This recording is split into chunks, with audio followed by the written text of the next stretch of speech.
What up, my guys? Welcome to another show, man. Tuesday, NBA Talk with Jay, man. This is going to be a rapid fire episode, man. Got about 6 or 7 games, about to go through them. I'll tell you what I would play in every single game, then about to get out of here, man. Hope everybody is doing well. Um, I'm on daddy duties over here, man. So let's get straight to it in this one. First game up. Let's go over here to the streets of Washington, D.C. in this one, man. Rockets land 12.5 points at the house versus the Wizards. Unfortunately, it's to that time to where if you like land points with some of these favors or you want to go with one of these teams like with the easy spots or whatever, you probably want to be betting these games the day before, waiting until the day of the game. Now, there's two sides of it because you can get a lot better line value with betting the night before, but you also don't know who's playing. So me personally, I kind of like to wait until the last minute to see exactly who's playing. You see guys like Joel Embiid get ruled out pretty much at the last minute yesterday. So it's kind of like a give and take there, man. But in this spot, line opened up at 9.5. Now you're having to lay 12.5 if you like the Rockets. They have beaten the Wizards. They've owned the Wizards. Like they've won 4 straight cover. They're 4-0 straight up and against the spread last 4 versus the Wizards. They're 6-1 straight up and against the spread last 7 versus the Wizards, 8-2 straight up, and 7-3 against the spread last 10 games versus the Washington Wizards. Me personally, I don't necessarily like to lay this many points with the Rockets on the road. They're not. This hasn't been their role where they've been playing really well so far this season. They're only as away favors, they're 6-4 against the spread as well, and so that's like an average of 8.6 points that they've covered those spreads. So in this one, land 12.5 is a ton of points. Problem is, so you have some guys that are questionable for this one. So we know that Jabari Smith Jr. injured his hand in shoot around. Never seen no shit like that, but it definitely happened. So and you're gonna have Torrey Eason doubtful, Jalen Green, which is the Rockets already don't have a very fluent offense. If Jalen Green is not out there, there's no way in hell I'd lay 12.5 points with them. On the other side, though, you got Brogdon is out, and then you got Poole, Koulibaly, and Bub Carrington all questionable as well. 3 huge pieces to the Wizards. Wizards have been playing a lot better basketball. I would probably lean to the Wizards in the first half of this one. This probably seems like a under game. I would, like I say, you got to wait to see what's up with Jalen Green because if he's out, the Rockets, who already don't have a great offense, their offense will get even worse in this one, man. So would probably look towards the Wizards first half, but you need to wait on Jordan Poole, Koulibaly, Bub Carrington.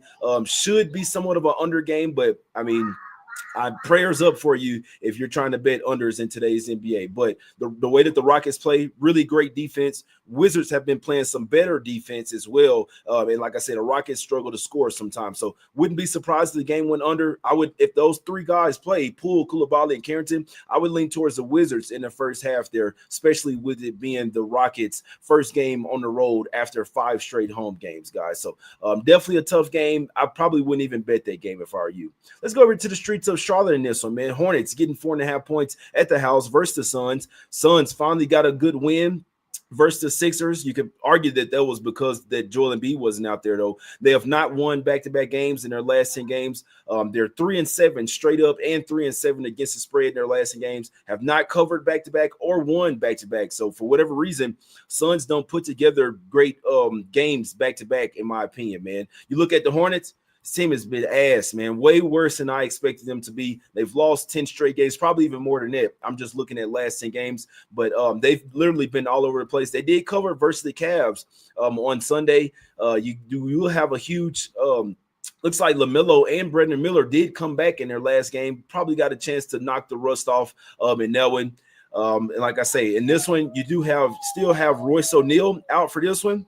One of my guys sent me this parlay that he likes. He likes Tyus Jones 15 plus points and then 5 plus assists. And now I definitely could see Tyus Jones going over his 4.5 assists. That would be my play for this game. But my guy, he sent me he told me to take Tyus Jones 15 plus points, same game parlay with 5 plus assists. He got that around plus 700 as well, man. So not sure what the prices are now, but that's what he told me he likes for this one. I would probably stay away from a side in this. I would lean towards the Suns, but neither one of these teams have been trustworthy, in my opinion.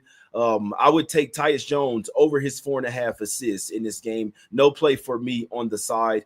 Actually might not be a bad play for the over in this one. LaMelo, Brandon Miller back. I see these boys getting out, running and gunning. Suns defense has been ass. They can score some points as well. So if I had to play a side or total, I would bet the over. But I think Tyus Jones over 4.5 assists is the best look in that particular game, man. Let's go over to the streets of Dallas in this one. Mavs are in a tailspin, man. Everybody is hurt right now.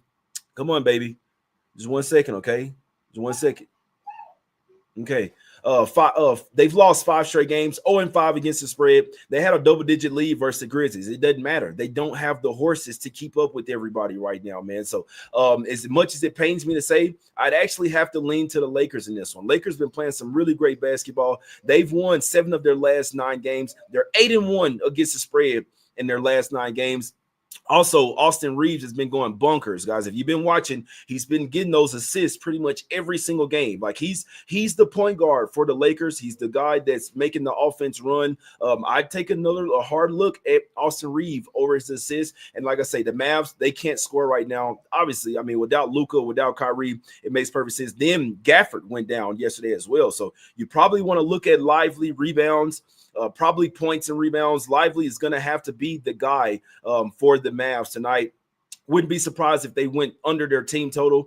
They're on the back-to-back. Only score with travel as well. Only score 104 versus the Grizzlies. The Mavs, they just can't score right now. I mean, it is what it makes perfect sense. No Luka, no Kyrie. Your 2 best players by far. It's not a surprise that the Mavs can't score right now, guys. So I would take the Lakers.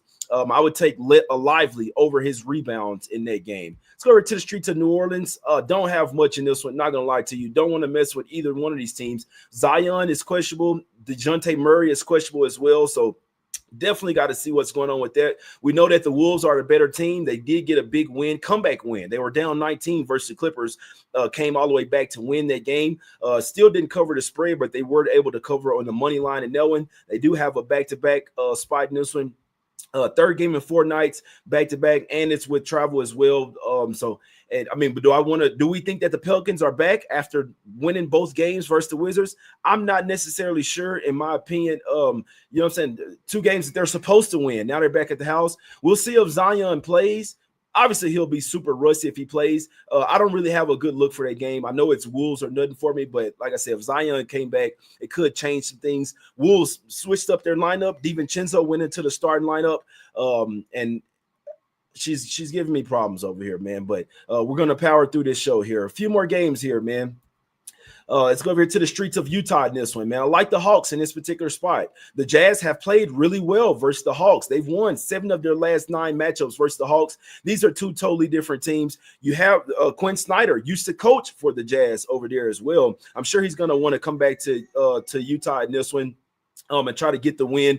Like I say, the Hawks are just on a whole different stratosphere than the Utah Jazz, in my opinion. Jazz coming off 2 straight wins as 9-point underdogs, but I just don't expect them to get the job done in this one. You got Sensabaugh. He's been balling out, so guess what? The Jazz are like, all right, you're sick now. You're going to be out. So looks like Collins, Clarkson, and Keontae George are all out. Laurie Markkinen is questionable. Y'all know they're going to play with us until the last minute with that one. And then, like I say, Sensabaugh coming off the bench. I believe he had 27 points last game. Now he has an illness. So we know that the Jazz aren't necessarily trying to win games. They're coming off 2 upset losses. I don't see the Jazz staying competitive in this one.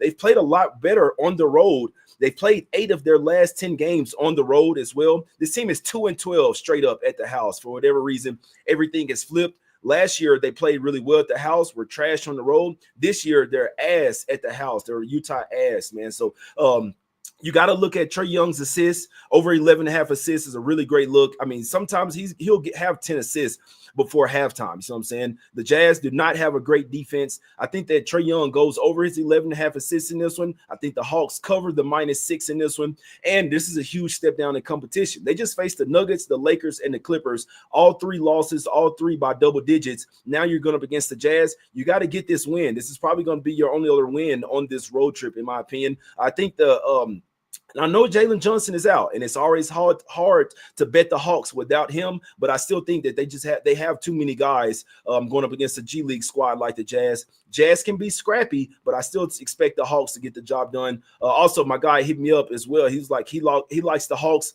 in the first quarter in this one, as long as everybody plays, meaning Trae Young and Bogdanovich. We know Johnson is already ruled out in this one. So definitely like the Hawks in this particular spot to lay to 6, and also take Trae Young over his 11.5 assists. A couple more games here. Let's go over to the streets of Denver in this one. I have sources telling me that there's something going on with the Nuggets. I can't tell you exactly what it is because we don't know the full extent of it. And I'm like, what's going on with them? They've won 4 of their last 5 games. He's like, I'm just telling you, they got some stuff going on. So we know that the Celtics coming off a tough loss versus the Oklahoma City Thunder. This team played a great first half versus the Thunder. We're up 10 points. We're up 10 points at the half. Guys, they scored 15 points in the third quarter, 12 points in the fourth quarter. That's a total of 27 points in 24 minutes. You don't usually see stuff like that. They just couldn't make any shots, and the Thunder defense really tightened up, really held them boys at bay, man. So I expect the offensive bounce back for the Celtics in this one. Like I said, I mean, this line opened up at 4.5. Now you're having to lay 6.5. I would lean to the Celtics. You're definitely getting the ass in on the line. I think it could be a Celtics first half and full game type of spot here. You just worry if any late injuries, but anything other than that, they've lost 3 straight to the Nuggets. I was at the game last year where they end up losing that game. I think it was the same thing. They had a lead, and then they just couldn't get it done full game. No, in that one, they were down pretty much the whole game, almost made a late comeback. So you do have some revenge here for the Celtics. I'd lean their way. Liked it a lot more at the 4.5, but it's up to 6.5. I'd still lean that way, and I'd still lean to Celtics in the first half as well, and possibly over their team total. They're not going to be going up against a defense like the Oklahoma City Thunder. Last game up, man. I hope I taught you guys this over the years. When you see a team going to overtime and they play the next day, or they go into double overtime, it's obviously an automatic fade spot. Do I want to get there with the Warriors? Hell no. The Warriors are in a real funk right now. This is their 6th straight home game. They're at the house. They're comfortable, but like you can't be losing to about 30 points to the Kings with no De'Aaron Fox. Like they were never in that game. They were down 20 points in the second quarter. I don't know what's going on with the Warriors. This is a boatload of points, but this would be a spot that the Heat would just absolutely run out of gas, in my opinion, man. So like I said, I hope that's for the people that really listen to the shows. I've taught you over years. Team goes in a team on a back-to-back, go to overtime, double overtime. You will see that spread start to move immediately. Sharp start to hop on it like blindly. You see what I'm saying? So they bet this one up from 6.5 to 9.5. So you definitely getting the ass into the line. It's hard to trust the Warriors right now, but that would be the only way that I could look in this game. Terrible spot for the Heat. They just traveled cross country, back to back. Absolute fatigue spot, man. Bam Adebayo, 45 minutes. Hayward Highsmith, 46 minutes. Jaime Jaquez Jr., who is still going to be fresh because he's a young guy, 46 minutes. Tyler Hero, 49 minutes, man. Terry Rozier, 42 minutes. They had to play a ton of minutes in that one. But like I said, something's going on with the Warriors. I don't know. I'll probably stay away from that game, man. Maybe look towards the under. Warriors are in a bounce back spot, but they're in a real funk right now, man. Honestly, I'd probably just stay away from that game or look for some props, look for some Jaime Jaquez Jr., look for some Buddy Hield threes, something like that, man. But that's going to wrap it up for today's show. Nice rapid fire on daddy duties, man. Got to go see what my daughter has going over here, man. Shout out to y'all. Come back and watch the show. NBA, it's been tough. There's all type of sagas going on. Jimmy Butler, all this good stuff. Whatever you guys are betting, best of luck. I hope y'all take the bookies to Smack City. I'll see you guys tomorrow, man. I'm out.